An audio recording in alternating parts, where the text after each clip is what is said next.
मैं एक और चीज बताता हूं आपको कि जो म्यू है वो कोएफिशिएंट ऑफ फ्रिक्शन है, इसमें एंगल ऑफ फ्रिक्शन क्या होता है। इसके लिए ध्यान से देखिए कि सपोज ये ग्राउंड है, रफ सरफेस है, और रफ सरफेस के ऊपर यहां पर एक ब्लॉक रखा हुआ है और इस ब्लॉक का मास अगर देखा जाए कैपिटल एम है।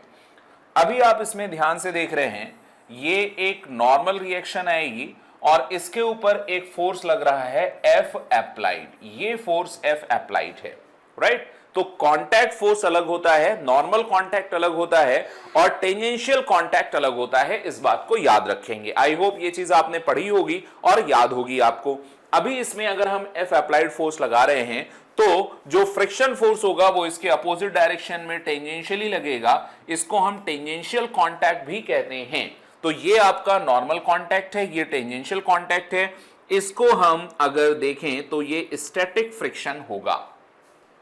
जैसे जैसे हम इस कैपिटल एफ को ग्रेजुअली, अप्लाइड फोर्स को ग्रेजुअली इंक्रीज करेंगे, यहां पर एफ एस ग्रेजुअली इंक्रीज होगा।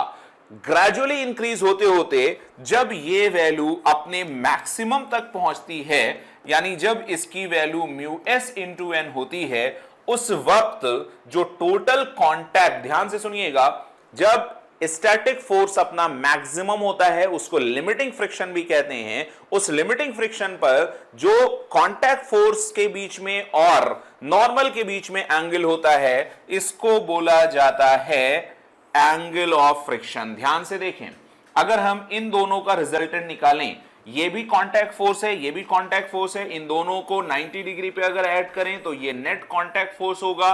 उस नेट कांटेक्ट फोर्स को देखा जाए तो ध्यान दीजिए, नेट कांटेक्ट फोर्स की वैल्यू होगी under root of F S, और ये जो एफ एस है वो मैक्सिमम का स्क्वायर प्लस नॉर्मल का स्क्वायर ये है।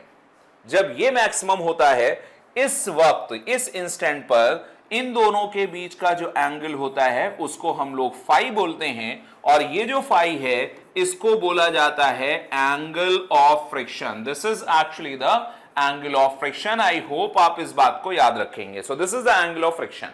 एंगल ऑफ फ्रिक्शन को tan फाई अगर देखा जाए तो tan फाई की वैल्यू क्या होती है, बहुत ध्यान से सुनिएगा।